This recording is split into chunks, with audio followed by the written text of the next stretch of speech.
Eka Suryo, salah satu Eureka Woman host yang masih ada di Bali.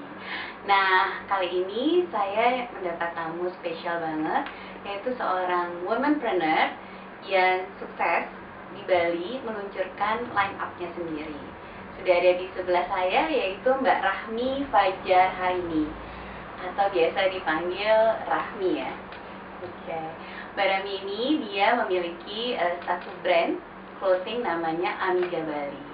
Nah, kita akan ngobrol-ngobrol hari ini tentang bagaimana Mbak Rahmi ini membangun Amiga Bali dan tantangannya juga di masa pandemi COVID-19 saat ini. Tentunya bersama dua Eureka Woman host lainnya yang nanti akan gabung bersama saya, Era Anderson dan Marlin Siahaan. Nah, sekarang saya ngobrol-ngobrol dulu nih sama Mbak Rahmi. Hai Mbak Rahmi, thank you sudah mau jadi tamu Eureka Woman kali ini. Iya, pasti ceritanya nih bakal menginspirasi nih, apalagi di Bali yang memang sangat terkenal dengan pariwisatanya dan sekarang juga sangat terdampak ya Mbak di saat pandemi ini. Sedih gitu kayak ngelihat jalan-jalan di Bali kok jadi sepi gitu ya, pantai yang biasanya ramai gitu terus jadi kosong gitu ya, sedih banget gitu saya ngelihatnya. Nah, sebelum kita ngomong nih gimana siasat nih Mbak Rahmi menghadapi pandemi kali ini, ceritain dulu dong Mbak, apa sih nih Amiga Bali, kenapa namanya Amiga? Hai Eureka Woman, semoga semuanya dalam keadaan sehat ya, mental dan juga fisik ya. Amin. Amin.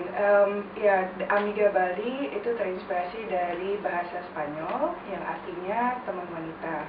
Amiga sendiri namanya adalah girlfriend, artinya dalam bahasa Spanyol. Karena nickname saya dipanggilnya Ami, jadi waktu saya lagi menyusun nama untuk brand apa yang mudah diingat atau apa, Amiga. Oke, Amiga sounds good gitu kan, kayaknya juga mudah untuk diingat. Iya, gitu. iya, dan gampang diucapkan ya, Betul. Amiga. Iya, dan karena papa saya orang Bali, terus juga produksi kita di Bali, dan kita juga base-nya semua di Bali, jadi ya kita tambahkan Amiga Bali. Apa nih yang membuat Mbak Rahmi untuk akhirnya tahun 2014 ya?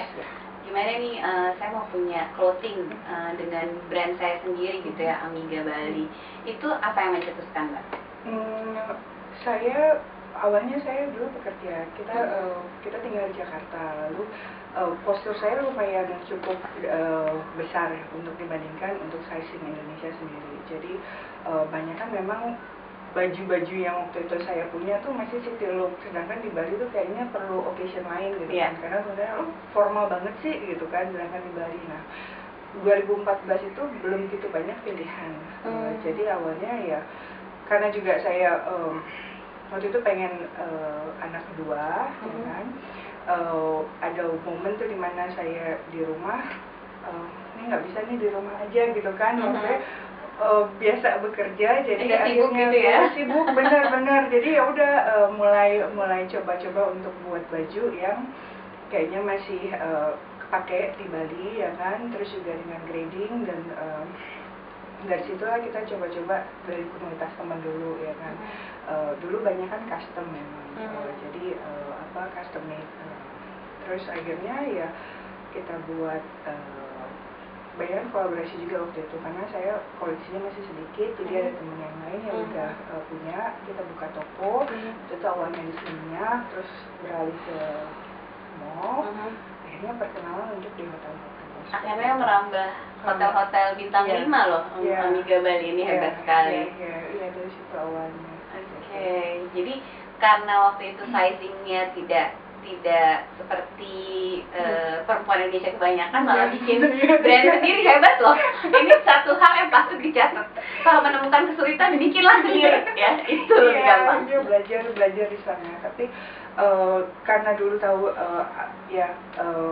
dari fashion sendiri itu banyak sekali yang perlu dipelajari, jadi saya banyak berteman dan juga cari teman yang bisa mengajarkan saya tentang patron, tentang grading, jadi secara otodidak. Dan di situ dibantu dengan asosiasi, jadi ikut asosiasi yang bisa mendukung kayak asosiasi bisnis lah, ada di sini GCI, terus juga untuk ekspor kita ikut di Bido, terus juga ada teman-teman yang memang desainer, jadi banyak belajar dari mereka. Oke, jadi belajar otodidak ya. sampai akhirnya sejauh ini tahun 2020 ya, berarti sudah 6 tahun ya kurang lebih. Ya, Wow. masuk ke tahun ke-7 ya. Nah, sekarang Amiga Bali kan juga terkenal dengan sustainable fashion-nya ya. Itu sejak tahun berapa tuh, Mbak? Sustainable fashion kita mulai sebenarnya karena suami itu banyak bekerja dalam praktik sustainable, jadi itu memang sudah ada di keluarga. Ya. Jadi suami in charge untuk beberapa hotel untuk bagaimana mereka mempraktikkan sustainability. Nah, ditambahnya lagi karena di asosiasi saya itu ada waktu itu perkenalan tentang sustainability in fashion, saya merasa tertarik di sana, dan kebetulan saya diambil untuk in charge untuk divisi tersebut. Kita buat namanya Fashion Revolution, mungkin Mbak pernah dengar. Itu kan movement di seluruh dunia. Jadi kita melakukan itu di Bandung, kita advokasi di sana, disponsori oleh pemerintahan Kanada untuk garmen-garmen yang memang ada di Bandung. Karena di Bandung dengan salah satu model kita, source kita itu memang consultant bilang garmen sustainability. Adanya di Bandung ya? Dia orang Jerman, dia keliling, tapi karena organisasi itu memfasilitasi, jadi kita mengadakan campaign di sana. Nah, mulai dari 2018 lah, saya mulai bisnis yang sudah ada, kita mulai coba jalani dengan ini adalah penting dilakukan untuk kedepannya. Jadi mulai dari source-nya, bahannya, terus juga bagaimana kita meminimize waste ke landfill atau ke laut, ya kan. Jadi hampir dari 2018 ke tahun berikutnya kita melakukan campaign tersebut di Bali, juga di bisnis. Sebenarnya sudah ini ya, Amiga Bali udah one step ahead. So, saya ingat tahun, kalau Mbak Rahmi bilang tahun 2018, itu tahun 2018 sebenarnya belum banyak orang sadar akan sustainable fashion gitu.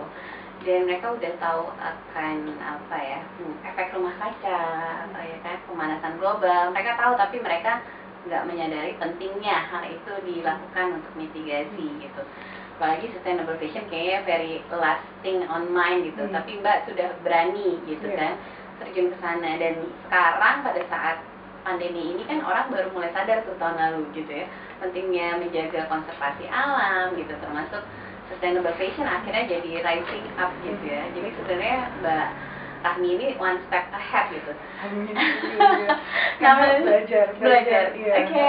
Melihat hal itu gimana, Mbak? Sekarang kan nih rising up nih secara sustainable fashion ya. Senang banget karena banyak pick up, apalagi kalau dilihat kayaknya generasi yang baru ya kan, mereka sangat peka ya terhadap itu. Karena kayak saya, mungkin saya masih di transisi antara existing business model saya yang sebelumnya sama ini.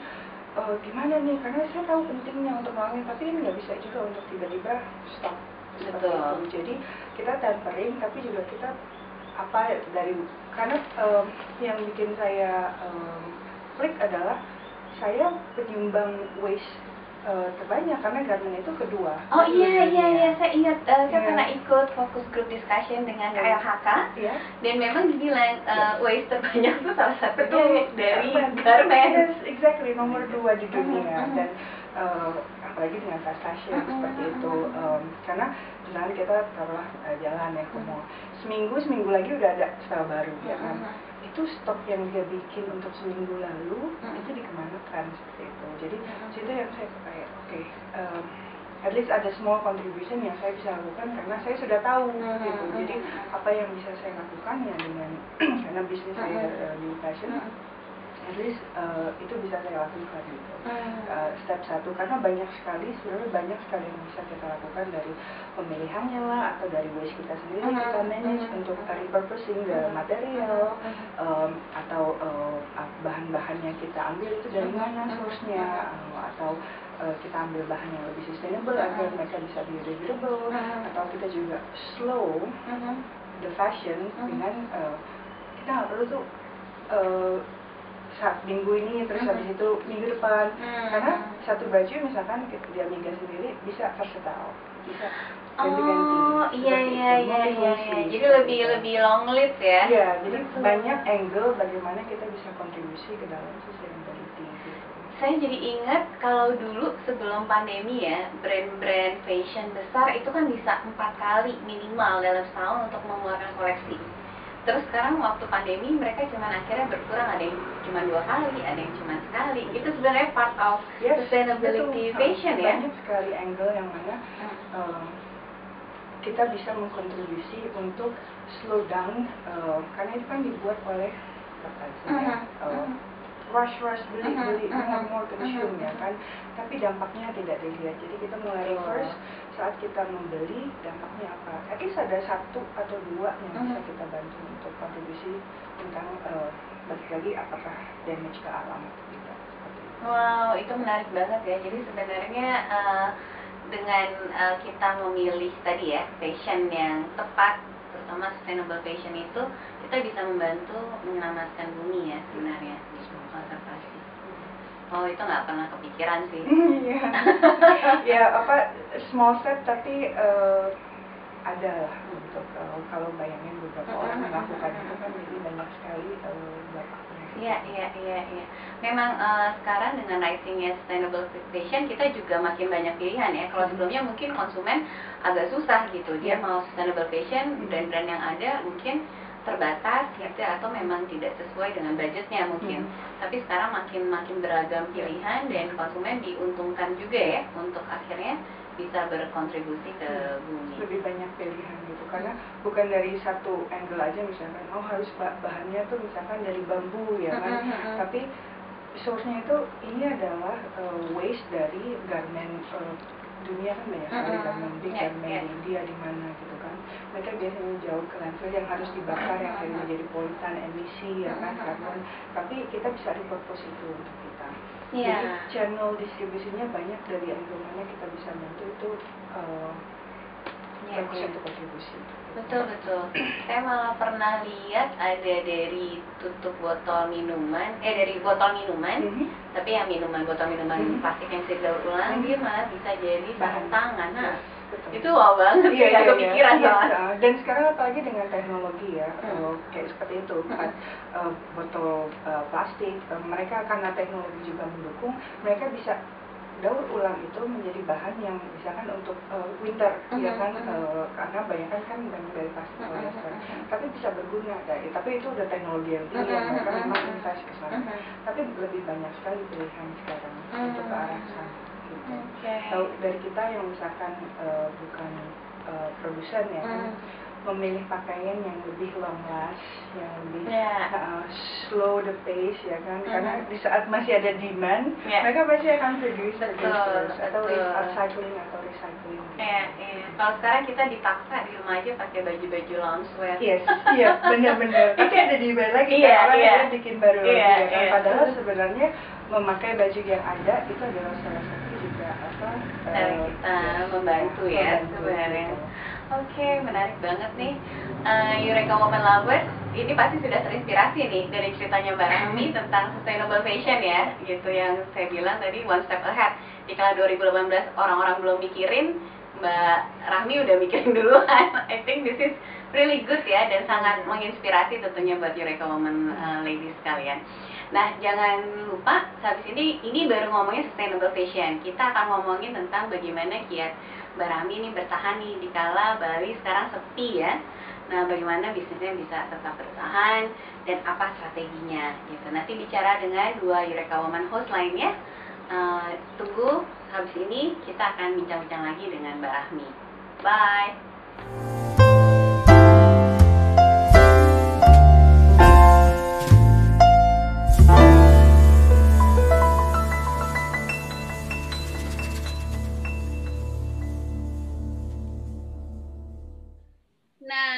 Eureka Woman ladies, saya sudah bersama Marlin Siahaan dan Era Anderson, 2 Eureka Woman. Hai Mir. Hai halo, Era. Halo Kami, apa kabar? Halo. Di sebelah Halo saya. Rahmi. Iya, di sebelah saya sudah ada Mbak Rahmi yang memiliki brand Amiga Bali, dan tadi udah sempat menjelaskan panjang lebar tentang sustainable fashion. Ini nih karya dia ini bisa ini loh, dari bambu ya Mbak ya? Dari bambu. Hebat kan? Wow, Keren banget ya Rahmi. Wow. Ini apa namanya bahan-bahan sustainable fashion ini kayaknya bener-bener lagi happening banget ya. Orang-orang tuh bener-bener concern banget sama yang namanya sustainable ya lingkungan, apalagi sejak masa pandemi ini kan kayaknya lebih perhatian gitu sampai apa yang kita pakai juga kalau bisa tuh yang memang ini ya bisa di recycle ya, ramah lingkungan ya. Nah tadi kan dari diriku udah nanya-nanya nih gitu.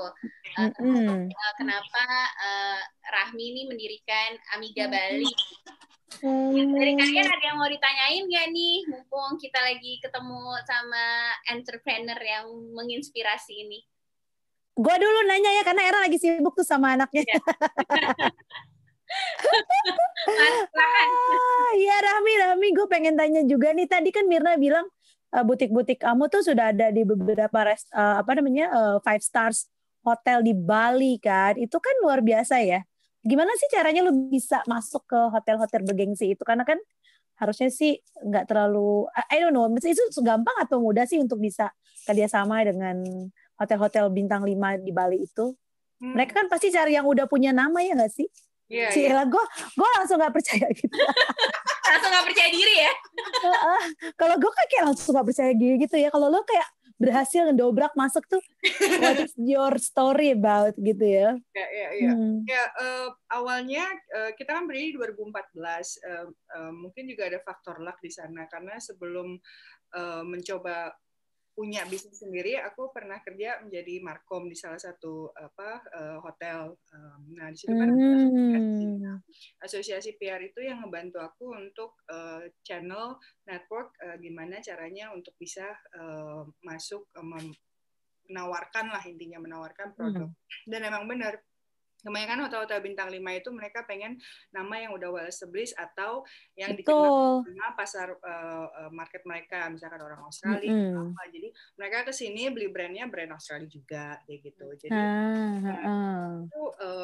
jadi pada saat aku dapat channel untuk ke siapa aku mesti presentasi, di situ ya kita presentasi, terus kita juga perlu ada testimoni dari teman atau dari pembeli ya kan tentang Amiga.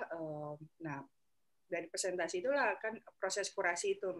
Alhamdulillah sih mereka suka dan mereka mau coba gitu, karena satu poin juga aku bilang karena memang target marketnya sama dengan sizing grade kita, jadi mereka mau mencoba itu karena kebanyakan Australia atau Eropa untuk jadi itu udah pas, jadi mereka mau coba. Terus yang kedua mereka juga kasih trial 3 bulan, kalau misalkan pick up ya kan bisa lanjut, kalau misalkan enggak ya nanti akan direview lagi, karena untuk masuk ke sana memang nggak mudah, tapi itu melalui proses kurasi, presentasi, dan juga dilihat dari salesnya.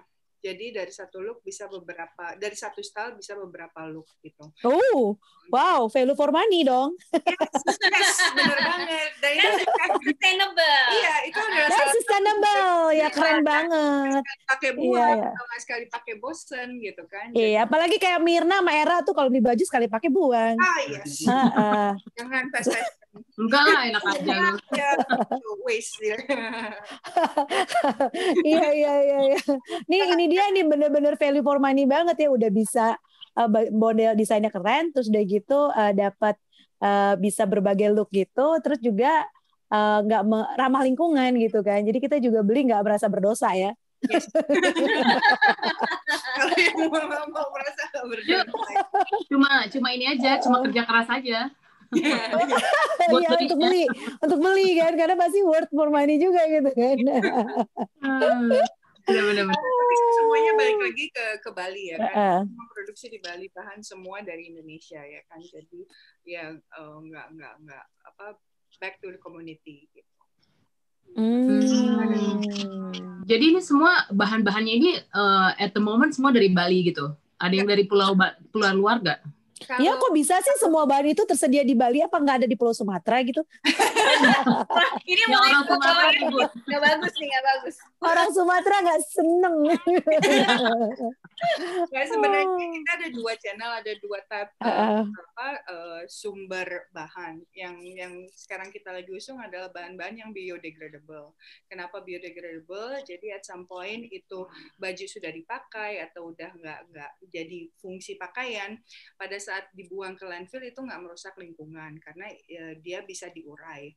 Ada satu lagi source yang kita bisa juga dibilang approach ke sustainability adalah source AMI itu dari waste yang sudah tidak dipakai lagi. Jadi ada salah satu channel di mana mereka tuh sebenarnya udah harusnya dibuang ke landfill dan dibakar ya, jadi emisi ya kan. Tapi kita ambil itu, kita repurpose lagi untuk bahan itu.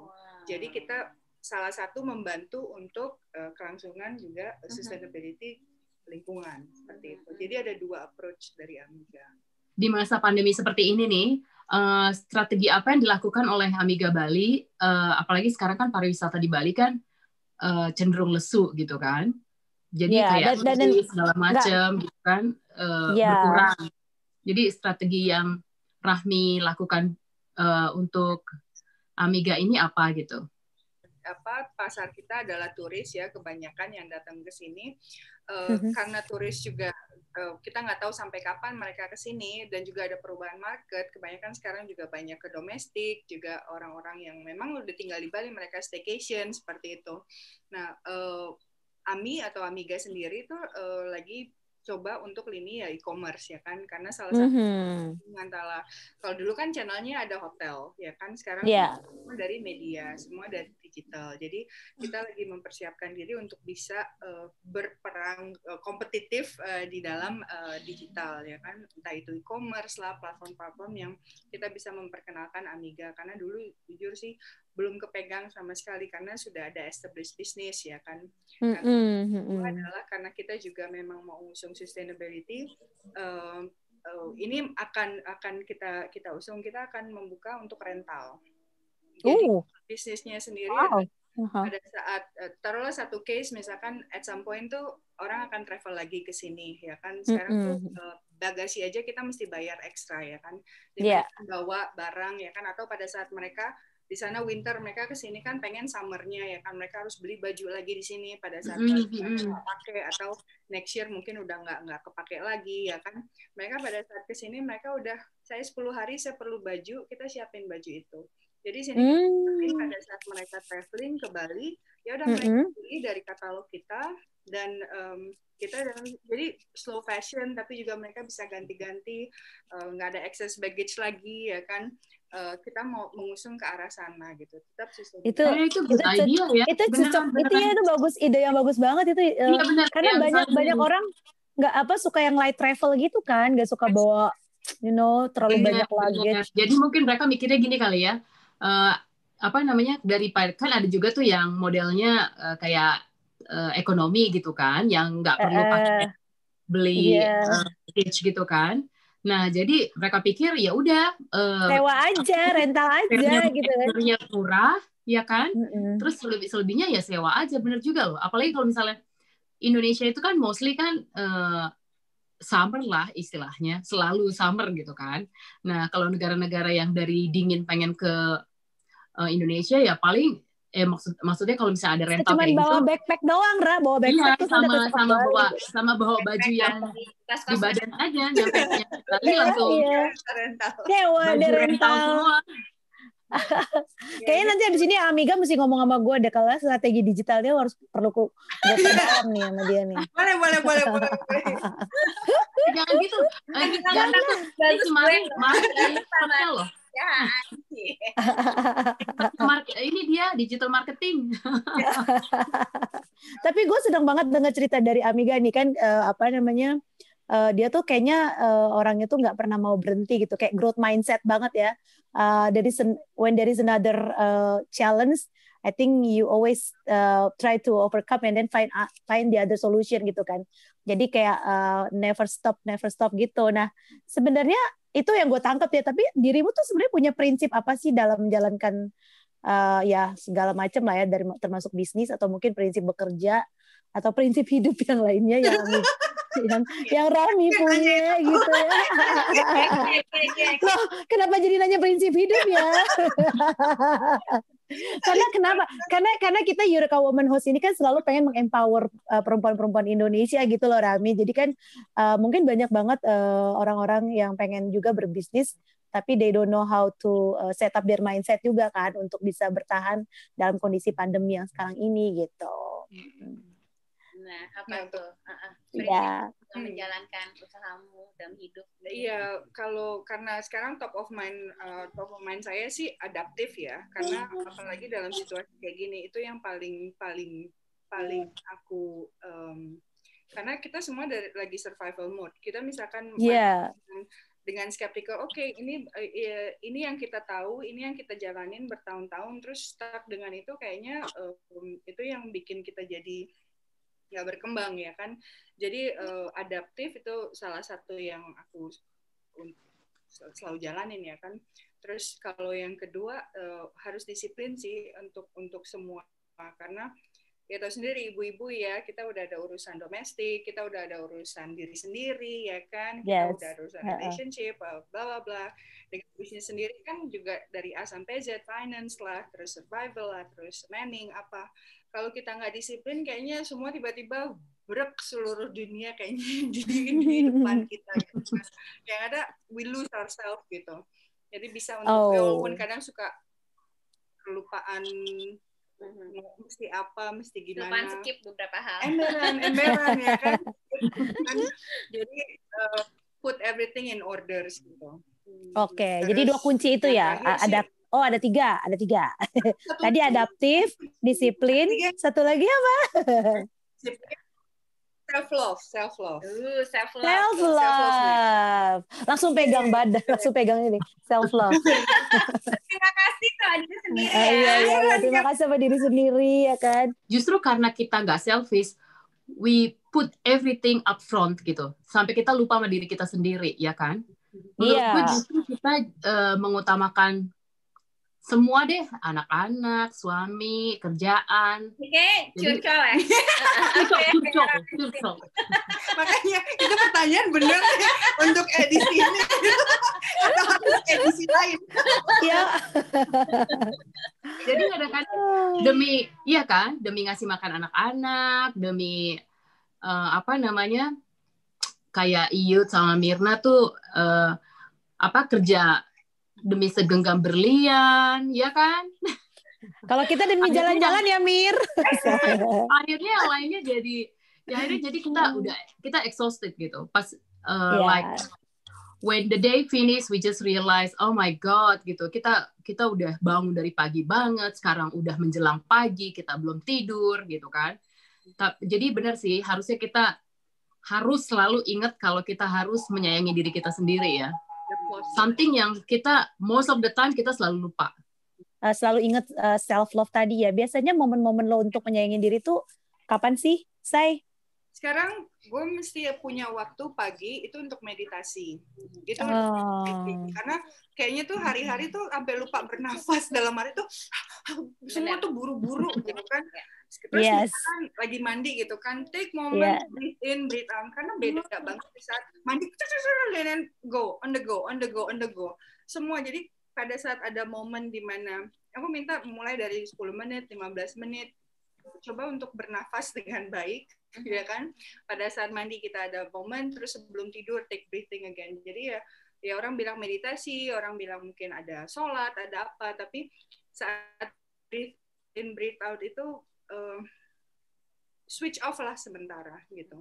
Gue bilang dunia nggak berhenti kok kalau kita take a break. Oh yes, benar itu benar. Itu pelajaran di COVID ini gitu kan, ternyata tuh nggak apa-apa. Kita perlu slow down. Yes, ternyata nggak apa-apa. Benar banget ya. Ya itu pelajaran penting. Satu hal lagi yang menarik nih tentang Rahmi, ternyata dia ini juga penyintas kanker, ladies gitu. Berarti dia sudah survivor. Berbagai macam. Wow, kamu survivor juga. Gila, how did you manage? How did you manage? Kayak lo masih harus ngalamin sakit juga, terus kayak how do you, I don't understand, like kayak hebat banget ya.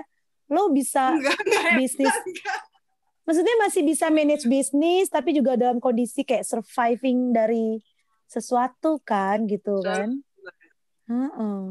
Ya ke jalan aja juga kadang suka amazed sih, maksudnya udah kelewat gitu.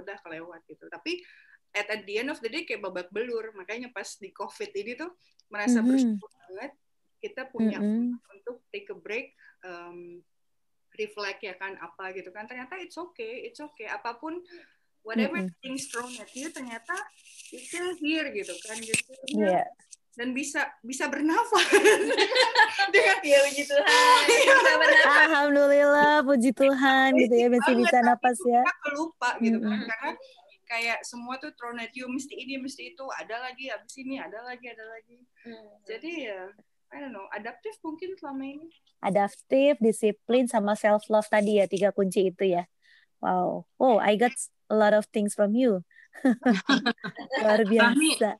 Ini mau nanya, ada nggak sih role model atau panutan Rahmi, baik dalam berpakaian atau dalam menjalankan bisnis selama ini? Kalau misalkan sekarang sih, sebenarnya sekarang banyak kan role model orang-orang yang sustain ya, nggak mesti dari fashion ya kan. Karena kalau sekarang lihat banyak juga kayak teman-teman yang baru, terus adik-adik yang baru, mereka tuh juga lebih pesat ya kan, lebih pesat. Teknologi untuk sustainability, teknologi itu peran penting banget. Mereka bisa dengan research, mereka bisa dengan, kemarin baru ketemu ada satu yang aku bisa bilang role model. Kita ada satu seminar ya kan, dia memang dari anak ITB untuk waste management. Jadi dari makanan dia itu researcher untuk bisa jadi pewarnaan dan juga dari bahan. Itu aku tuh seneng banget gitu ketemu mereka, dan dia bisa jadi role model aku karena there's something that I can learn from her gitu kan, walaupun dia masih kecil. Itu role modelku, jadi selalu berkembang sih in terms mengikuti waktu gitu ya. Ya, mengikuti waktu banget. Jadi ya Era ya, role model itu nggak mesti harus kayak Kim Kardashian lah atau siapa itu, nggak mesti Ora. Anak-anak milenial itu juga bisa jadi role model. Kita belajar dari anak muda justru sekarang ya. Jadi nggak main senioritas lagi ya kayak zaman dulu. Inspiratif ya. Milenial harus seneng nih jadi role model. Iya, tapi memang anak-anak milenial, maksudnya anak-anak muda juga kan, mereka full of idea kan, dan energi yang memang positif untuk mereka mau sharing. Jadi emang kita harus manfaatkan itu sih. Bener banget. Bisa belajar dari Gen Z ya. Yes. Belajar dari Gen Z apa nih? Iya bener. Sekarang udah bukan millennials lagi ya, udah masuk ke era Gen Z kan. Kita kasih kesempatan buat Myrna untuk itu lagi ngobrol-ngobrol intimate lagi sama Rahmi. Makasih banyak ya Rahmi ya sudah sharing sama Eureka Women Host di sini. Kita bisa bertemu, kita bisa terus berkolab. Iya dong. Lin, kita tanya sama Rahmi, ada nggak message buat para Eureka Women Host yang mungkin punya usaha atau di entrepreneur di bidang fashion? Advice dari Rahmi, pesan-pesan atau tips mungkin? Apa ya? Mungkin dari pengalaman kali ya, karena aku kan juga otodidak kan untuk bisnis ya kan, untuk desain ya kan. Jadi tapi aku selalu pengen belajar. Jadi aku nggak pernah malu tuh misalkan belajar dari yang lebih muda atau belajar dari orang yang lebih senior, dalam arti mungkin mereka kelihatan ini anak baru gitu kan, nanya-nanya aja gitu kan. Dan aku sangat amat terbantu di saat pas ngebuka Amiga, aku masuk asosiasi banyak senior ya kan yang memang udah di bidangnya. Terus mereka juga baik sih, mereka ngerangkul aku gitu. Jadi aku berkembang dengan mereka gitu kan, nggak pernah ikut formal karena memang bukan backgroundku, tapi aku berkembang di situ. Terus banyak nanya, banyak pengen tahu gitu. Jadi jangan malu untuk belajar ya, bahkan untuk ke generasi yang lebih muda ya. Semoga ya. Apa lagi? Ada satu lagi. Ya, Satu lagi, wisdomnya banyak loh ini. Luar biasa. karena masalah belajar Heeh. dari awal kita buka internship. Jadi untuk siapa Ah, 2 tahun kita bantu untuk disabilitas, terus akhirnya mereka punya skill, tambahan skill yang mereka bisa. Sekarang mereka udah bisa bekerja, jadi open for any lini gitu kan untuk internship. Jadi kita jadi kamu juga just memberdayakan para disability yang ada di Bali ya? organisasi kita banyak channel ke sana, terus kita buka itu always open. Dulu anak Unpar juga di sini beberapa tahun gitu, program intern. Oke. Luar biasa. Kalau ada yang mau ikutan program intern bisa menghubungi Mirna mungkin. Gen Z, udah bukan milenial lagi. Bisa ke sini, ke Bali, ke Amiga. Iya. Harus nanti kita harus ketemu ya kalau ke Bali ya. Yes, pasti. Bisa DM ke @Amiga Bali. Iya. Okay, Nanti kita follow Amiga Bali. Amiga Bali juga tolong follow Eureka Woman IG juga ya. Thank you banget ya. Thank you. Thanks ya, Rahmi. We love you so much. You're so inspiring. Semangat kan? Semangat Rahmi. Karena tadi udah mau lodoh ya, udah sore. Yudu.